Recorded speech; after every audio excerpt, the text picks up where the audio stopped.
click on the subscribe button, and press the bell icon, to never miss any updates.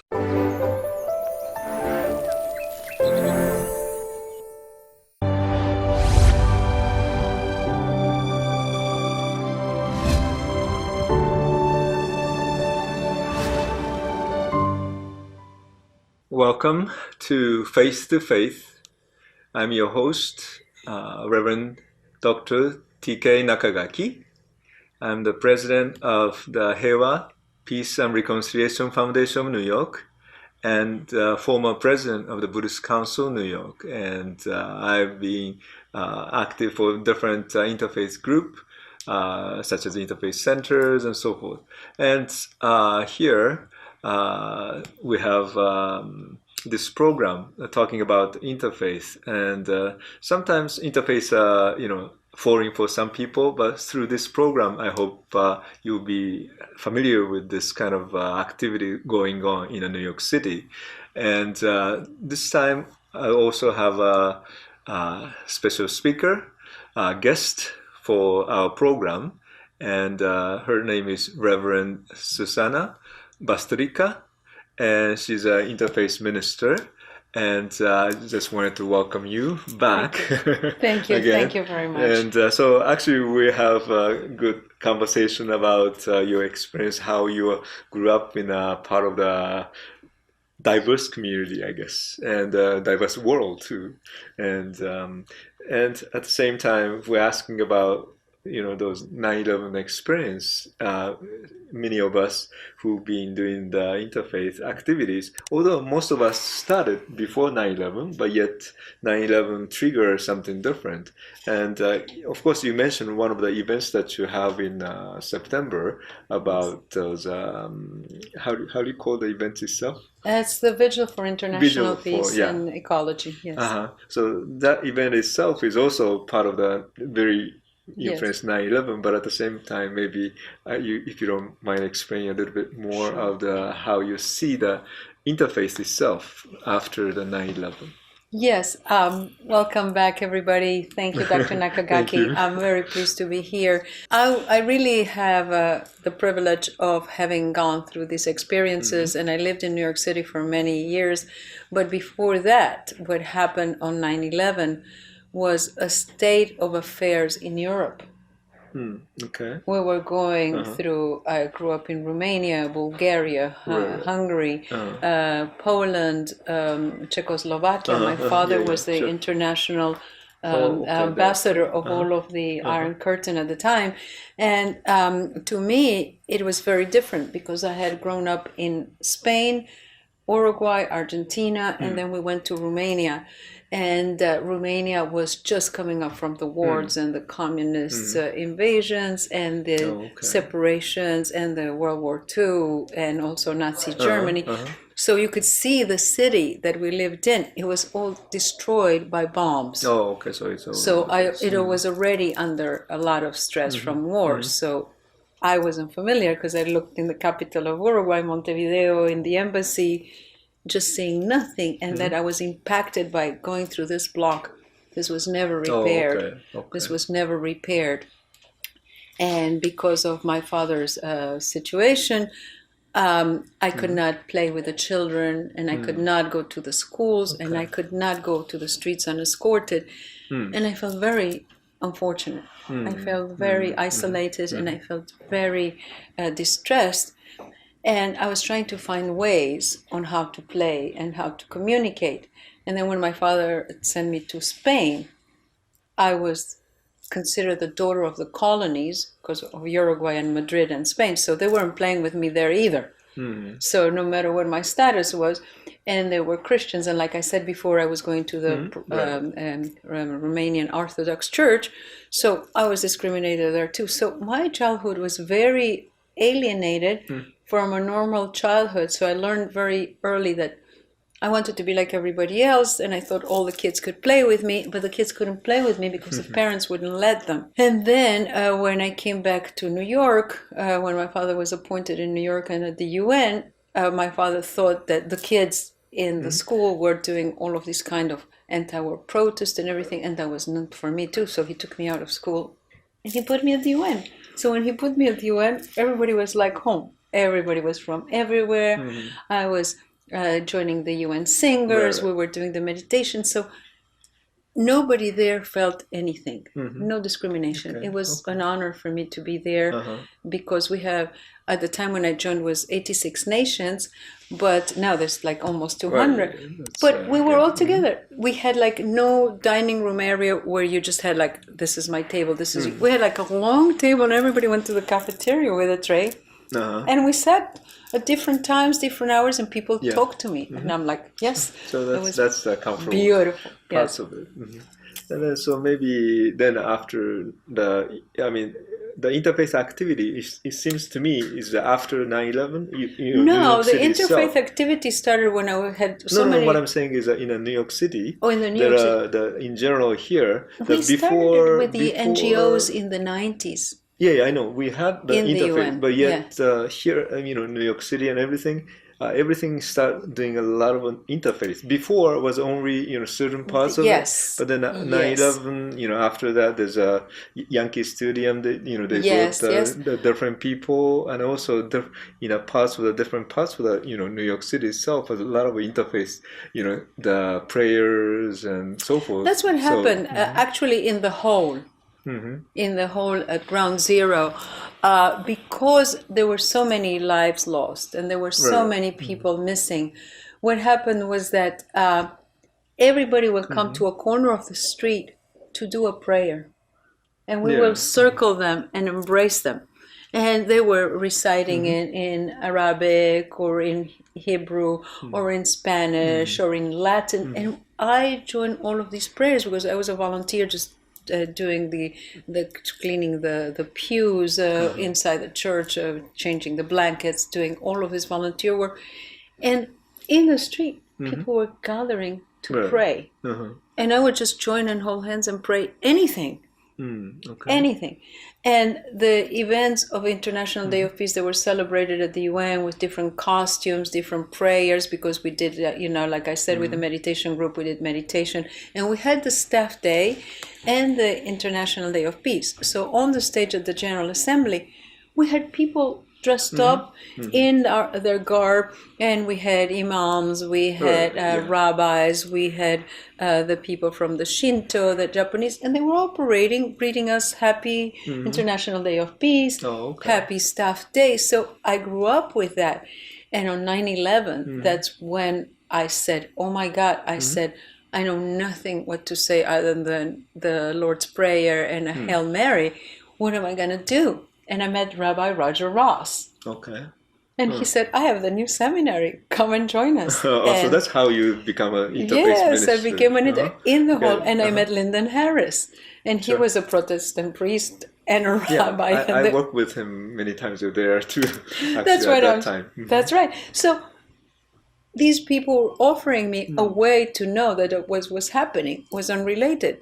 I was willing to accept any kind of learning because I said, if it is religion, what's keeping us separate, I have to study where. So how's the study? I mean, what do they teach, or what did you learn something? This is something that you really learn from the seminary. Definitely. What I found in the seminary is what I found in my life as a community and as a volunteer in different places.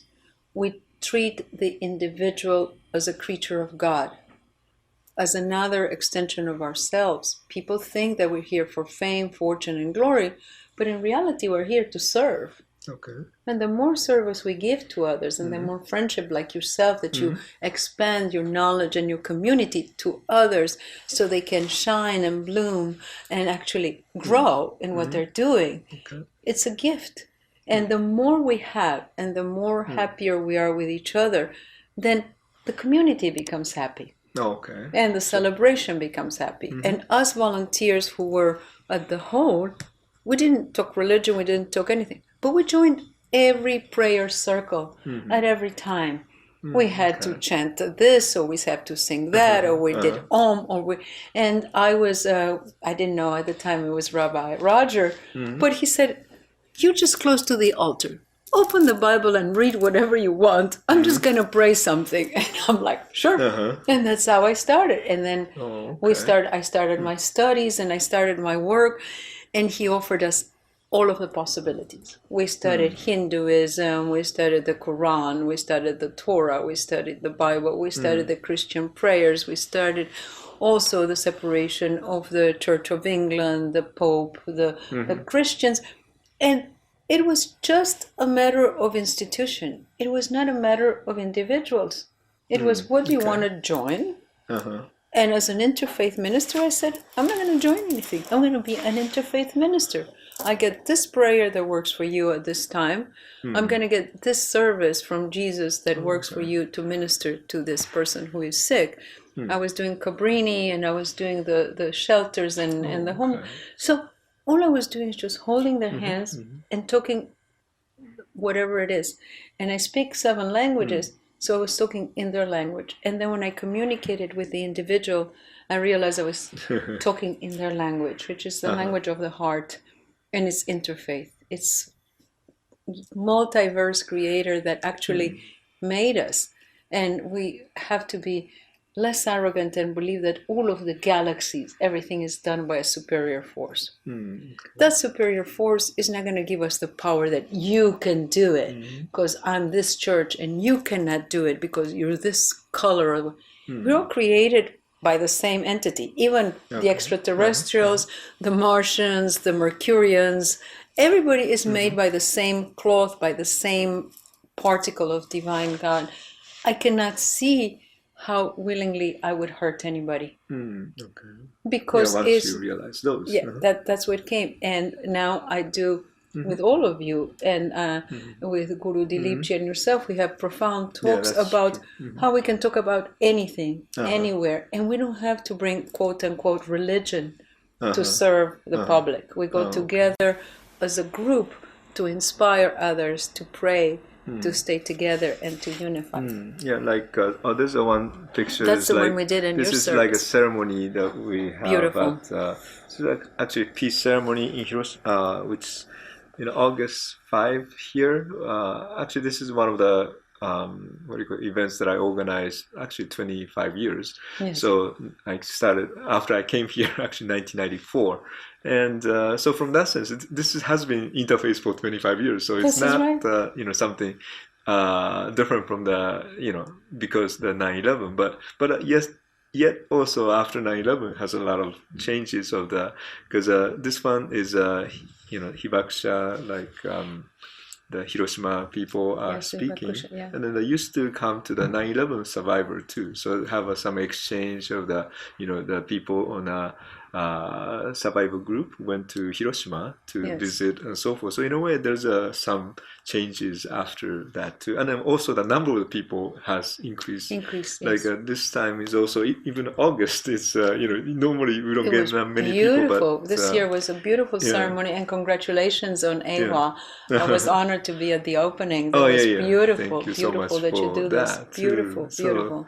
So that's so many different aspects of the peace ceremony is actually the interfaith. And I don't know how much you can see. Is that so? If you are able to see, then there's a different imam also. You can Yes, we have imams. Yes, we have Shahidullah Muhammad. Yes, and the Guru Dilipji and yourself, and also the rabbi, all of our friends, the interfaith amigos. And we then all the come one together. who is speaking is actually Christian, the minister from the what was the name of the church there? The place where we have yes, I don't remember. It was another Judson Memorial Church, near the Washington Square Park. And so in a way, it's the different religious tradition gather and do the prayers and so forth. And so I just wanted to show some of the pictures of you actually doing a prayer with other people together. And so So, any particular thing that you feel very key parts of the interface when you do, different interface activities? Is there anything that you Yes. always keep in your mind? Maybe this is essential, elements. Maybe you could be repeating, but at the same time, if you wanted to add anything, then I that would just be wanted to invite the public and the people at large, or all of us, all of the humanity, that when we see another person, regardless of interfaith, religion, or belief, we're there to assist. It is in our nature when we see somebody fall on the street, we reach out the hand. We don't ask them, are you Muslim? Are you Jewish? Are you Christian? We just go and extend our hand and open our hearts. And then from there, we can just tell them. A lot of times, silence could be the most incredible prayer. And that kind of communication could just be a service and divine right interfaith. Because at that time, we are interfaith. We are not, I'm not a minister of a religion that's assisting somebody. And when we come together, we don't think, oh, TK, you're Buddhist and I'm, Christian. We're going to see what we say. No, we just go together and celebrate. It's like, welcome. We pray with you. You do it in your language. I do it in my language. Guru chants in his language. The rabbi chants in his language. Muhammad also does all of his prayers. And we don't think the level of any kind. It's just so we invite you, like during this holidays, Christmas, Kwanzaa, where we have all of the, I can't remember the one with the Star of David. Which one you talking? It's the Jewish holiday. Hanukkah thing? Hanukkah, yes. Hanukkah. Okay, Hanukkah, yes, because I was thinking of other holidays. All of these holidays are celebrated. And I go to people's houses. I bring gifts. We pray together. I'm not thinking what keeps us apart. I'm thinking what keeps us together. And we always cheer up. And that's why the Vigil for Peace in Central Park embraces everybody to come, to join in celebration, to remember the day that was so tragic that we overcame. And yes, we can be united in celebration. It doesn't have to be in pain or in sorrow. And interfaith is just one more dimension of being human. Okay. And in terms of your activities, is there any focus? Sometimes, interfaith people, they focus on certain area, like, if it's a peace and peace, but then the, environment you mentioned too. So environment. My thing as a minister is environment, advocating for all of the natural humanness to be developed on the land. I believe in the support of the land, not in individual politics. I think we can together plant. We went to the school in Mexico with Jorash and we built a school from recycled bottles, just like Cousteau advised us. We fill them in with sand and we put them as bricks. So that is interfaith, that is social community work, and that's individual. So as a minister, what I preach is do and use the environment and the resources that we have and the leftovers that we have to create community building and a prayer worship circle anywhere in the land, and pray that we have a plot or a piece of land, and this time is Central Park. In my country is my farm. We circle and we worship and we bring what nature offers. I believe in natural nature planting and organic food and all these good things, and that's what I preach for. Love through interaction and environment. So that's for in your my focus, yes, and that's the vigil. It does that. It shows alternative, planting, non-GMOs. We have these organizations that come with a planted tree, the compost. The people, some of the groups have come and they've gone community cleanup. After the concert, instead of leaving an array of just problems, they volunteer to clean up the town, and they do on the day after bottle collection, garbage collection, tree planting, or flower blooming, whatever it is. And I didn't think that the young kids will have that support for Mother Earth. And I invite you all to just do that as a ministry. It's a service and a ministry. So in a way, interface, but maybe the nature of interface self is all together. So from that sense, the environment and something that we're all together. We can't just live myself and the other, only, but then we're working together. So in a way, the interface kind of have a role to kind of recognize all togetherness and respect all those others, and then maybe living, peacefully or also healthily or wholesomely, I guess, in a way. It's for sure, because we have chosen to be ministers and reverends. Right. We are in service. So it's logical that we will not discriminate against each other, and it is logical that we will volunteer and enhance and do ministry to any community or anything and coming together. So interfaith is vital, because we don't see anything other than the other as us. Like they say in India, I say, I see the God that's you in me. Okay. Well, thank you so much. Thank well, you very that would much. be a good concluding words. And then, actually, time is running so quickly, but so thank you very much again for joining us My today. pleasure. And then thank you for the viewers to joining us too. So finish with this simple bell for the peace to you.